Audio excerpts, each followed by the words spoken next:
There is a particular kind of silence that only a woman my age understands. It is not the silence of an empty room or a quiet evening. It is the silence that wraps itself around you like cold fog when you realize that the people you gave everything to, your body, your sleep, your ambitions, your savings, your sanity, have turned your devotion into something they wipe their feet on before walking through the door. I am Renly Ashcroft. I am 71 years old. I live alone in a small stone house near a lake that freezes over every January. And every January, when I watch that water go still and hard beneath the ice, I think about how I used to be that lake, covered over, frozen, unable to move in any direction that was truly mine. 6 years ago, I made a decision that most people in my circle called cruel. Some called it a breakdown. My neighbor, Dorothea Prigg, said I had simply lost my mind from loneliness. A woman I had known for 30 years, a woman named Perpetua Waynes, stopped speaking to me entirely. She said what I was doing was unnatural. What I did was this. At the age of 65, I quietly, deliberately, and permanently stepped back from my adult children. Not in anger, not in drama, not with a letter filled with accusations or a phone call drenched in tears. I simply stopped being available in the way I had always been available, completely, exhaustingly, and at the cost of everything I still had left inside me. I want to tell you what happened next, but first, I need to tell you what came before, because none of this makes any sense without the before. I raised 3 children. Their names are Calloway, Seffi, and Oren. I will not protect them with invented names because they are adults who made adult choices, and I am not here to soften anything for the sake of appearances. Calloway is 44 now. He was the kind of child who cried when he did not get what he wanted, and then grew into the kind of man who still cries when he does not get what he wants. Except now, the crying comes wrapped in justifications and blame. I spent 40 years believing that if I just gave a little more, listened a little longer, adjusted my expectations a little lower, Calloway would eventually settle into himself. He never did. Seffi is 41. She is brilliant in the way that some people are brilliant. She knows how to make you feel responsible for her unhappiness without ever saying anything that you could point to directly. For years, I sat across from her at kitchen tables and restaurant booths and felt vaguely guilty without being able to name what I had done. I understand now that this was not an accident. Oren is 38. He is the youngest and the one I held closest, which is perhaps why the sharpest disappointment came from his direction. Oren used me as a financial resting place for most of his adult life.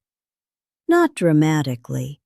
There were no enormous debts or catastrophic decisions.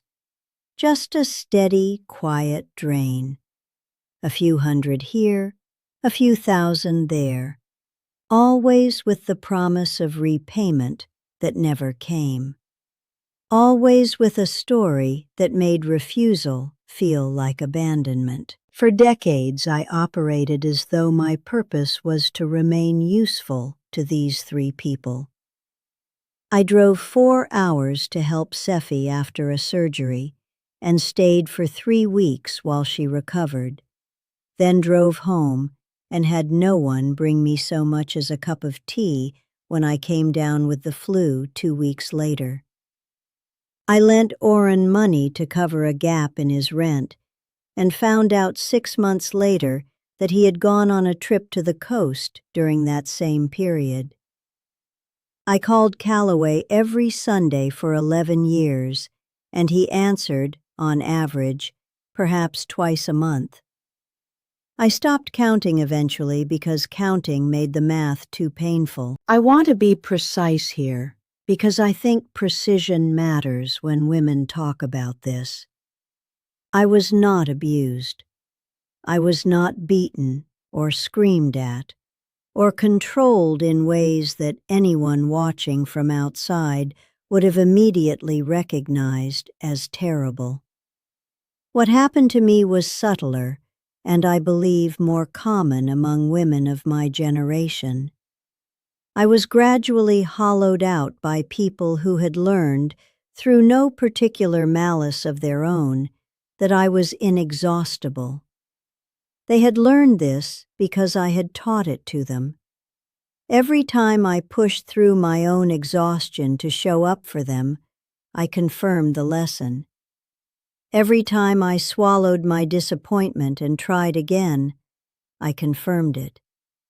Every time I told myself that this was what mothers did, that this was love, that anything less was selfishness, I confirmed it. By the time I turned 64, I had a bad knee, a moderate heart condition, a savings account that was thinner than it should have been, and a persistent sensation in my chest that I eventually identified as grief. Not grief for anyone who had died, grief for the version of myself that had never been allowed to exist. There was a woman in my life during this period named Thessaly Burrow. She was not a therapist. She was not a life coach or a spiritual guide. She was simply a woman 10 years older than me who had done what I was considering doing, and who seemed, against all my expectations, to be genuinely happy. I met Thessaly at a watercolor class I had enrolled in, mostly to give myself somewhere to be on Thursday mornings. She had white hair cut close to her head, and she wore the kind of bright colors that older women are sometimes told they have grown too old for. She painted landscapes that were technically imperfect and emotionally vivid. We had tea after class one afternoon, and she told me that she had stepped back from her daughter 9 years earlier after a particularly clear-eyed conversation with herself. I asked her what the conversation had sounded like. She said, "I asked myself one question. If this person were not my child, would I choose to spend time with them?" The answer for Thessaly had been no, and once she heard herself answer it, she said she could not unhear it. I drove home that afternoon and sat at my kitchen table for a very long time. Then I asked myself the same question, separately, about each of my 3 children. The answers were complicated in the way that honest answers usually are. I loved them. I would always love them. But love and choice are not the same thing, and I had been confusing them for so long that I had forgotten they were distinct. The pulling back was not a single moment. It was a series of small adjustments made over the course of several months, starting in the winter before I turned 65. I stopped answering immediately. Phone calls went to voicemail. Texts were replied to hours later or the following morning. I was not punishing anyone. I was simply no longer treating every communication from my children as an emergency that superseded whatever I was doing. I stopped offering. I had spent years anticipating their needs before they articulated them, sending money before Oren asked, calling to check on Seffi before she had a chance to reach out.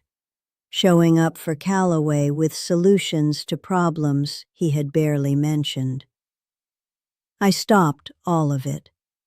If something was needed, they were now responsible for asking.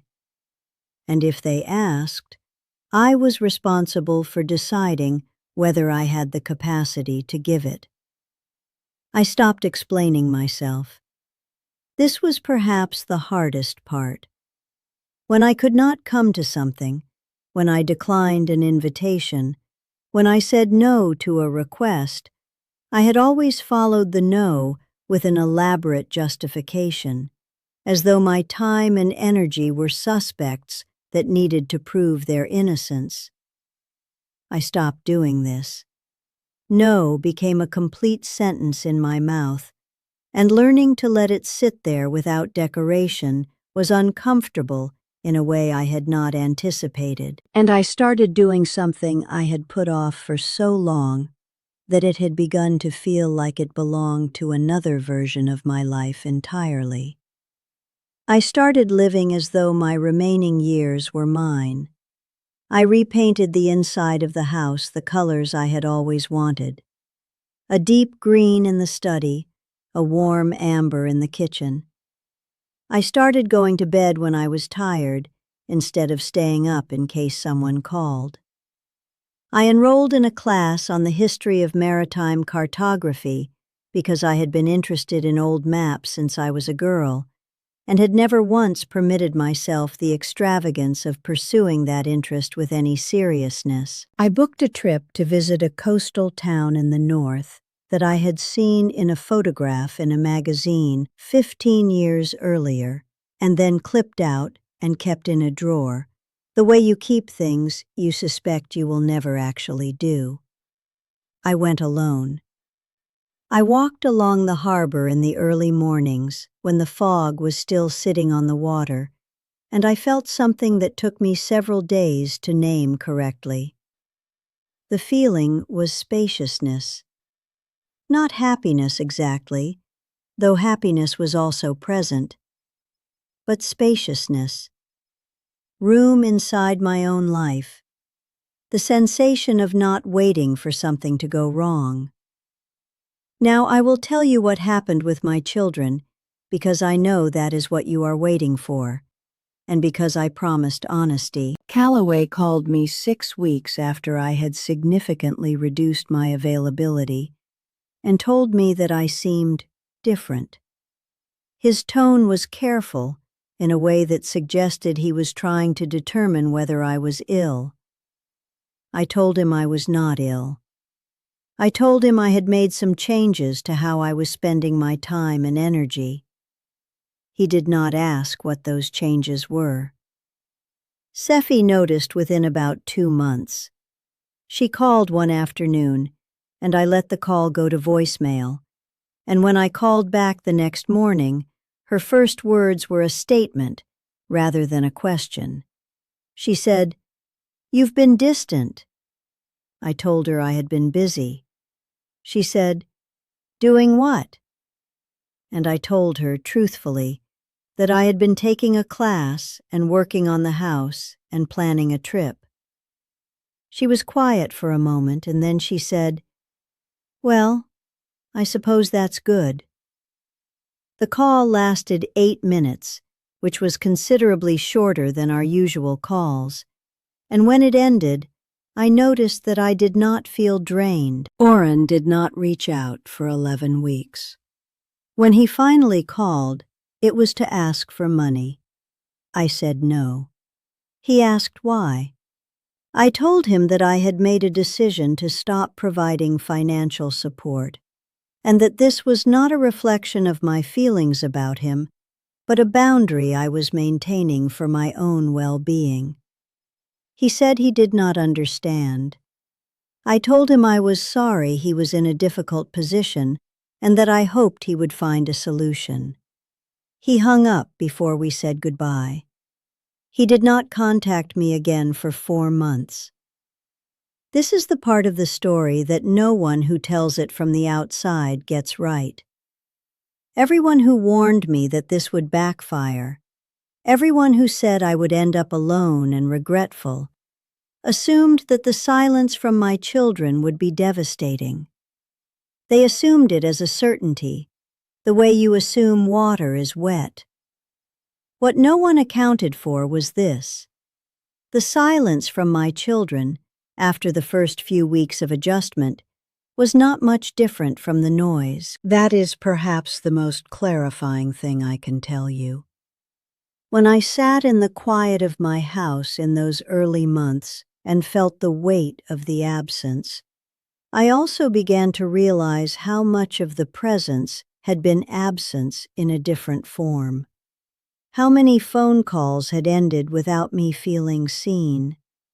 How many visits had left me more depleted than I had been before? How many years I had spent waiting for a warmth that almost never arrived, and filling that waiting with busyness so I would not have to feel it directly. The grief was real. I will not pretend otherwise. There were evenings when I sat by the lake and felt it fully. The grief of the relationship I had wanted and never quite had. The grief of the years I had spent trying to manufacture it through sheer availability. The grief of recognizing that some things do not become what you hoped for, no matter how much you give. But grief and regret are different geographies, and I found that I was standing firmly in the first one, without wandering into the second. Something began to shift around the 8-month mark. Calloway called on a Tuesday, which was unusual, and the call was different in a way I noticed immediately. He did not need anything. He called to tell me about something that had happened at work, something that had made him laugh. The conversation lasted 20 minutes, and when it ended, I held the phone for a moment in the kitchen and thought, that is the first time in years I have enjoyed talking to my son. Seffi began texting me photographs, small things, a flower she had seen, a book cover, a view from a window. No requests attached, no preamble, just small offerings sent in my direction with nothing expected in return. I sent some back. We developed a quiet correspondence that asked nothing of either of us and gave something to both of us. Oren took the longest. He was angry in the way that people are angry when they can no longer take for granted something they did not realize they were taking for granted. He needed time to move through it, and I gave him the time by simply continuing to exist and staying available in the new way rather than the old way. When he finally called, a real call, not a request call, he was quieter than I remembered him being. He told me he had been thinking about some things. He did not apologize exactly, but the conversation had the texture of something that was leaning toward accountability without quite arriving there. I told him I loved him. I meant it precisely and without any expectation attached. What I want to say now, and what I want to say carefully because I know how it can be misread, is this. The relationships with my children became more real once I stopped performing them. When I was endlessly available, I was not truly present. I was covering over my own needs with so much activity that no honest exchange was possible. I was too busy managing the dynamic to participate in it. Once I stopped managing, once I removed the scaffolding of my own self-erasure, what was left was smaller and quieter, and in many ways more honest. I do not have the closeness I once imagined I would have with my children by this age. That imagined closeness, I understand now, was always more fantasy than forecast. a picture I had assembled from things I had been told about what family looked like, rather than from anything my particular family had ever demonstrated it could be. What I have instead is something less decorated and more durable. 3 adult people who know, because it has been demonstrated rather than merely promised, that I love them without needing them to be my purpose. And 3 relationships that have the occasional quality of being chosen rather than obligatory. I am 71 years old, and I wake up most mornings with something close to eagerness. Not every morning. I am not going to construct a fairy tale for you out of what is actually a complicated and sometimes difficult life. My knee is worse. The heart condition requires monitoring. There are evenings when the quiet has a texture that is less peaceful than it is lonely. But I have not once in 6 years wished I had done this differently. I have not once sat by my frozen lake in January and thought, I should have kept giving until there was nothing left. What I gave up was the performance of endless availability. What I received in return was the remainder of my life. If you are somewhere in the middle of recognizing yourself in this, I want to say something directly to you. You are allowed to stop. You are allowed to be tired. You are allowed to look at the remaining years ahead of you and decide that they belong to you in a way the previous decades did not. This is not abandonment. This is not cruelty. This is not what happens when a woman fails at love. This is what happens when a woman finally understands that love and self-loss are not the same thing, and has the courage to act on that understanding, even when everyone around her is calling the courage by the wrong name. Fessily Burrow, the woman who first asked me the question that changed everything, is 81 now. She still takes watercolor classes. She still wears colors that are too vivid for someone her age, according to people whose opinions neither of us particularly values. She called me last spring to tell me she had finished a painting of a harbor that she was proud of, and we talked for 40 minutes about nothing that mattered and everything that did. That is what the other side of this decision looks like. Not perfect, not free of sorrow, but spacious and honest and genuinely mine. If this story found you at the right moment, if something in it pressed against something you have been carrying quietly and alone, please subscribe. There is more I have to say about this particular kind of life, the life of a woman in her later years who refuses to be finished. And I would like you to be here for it.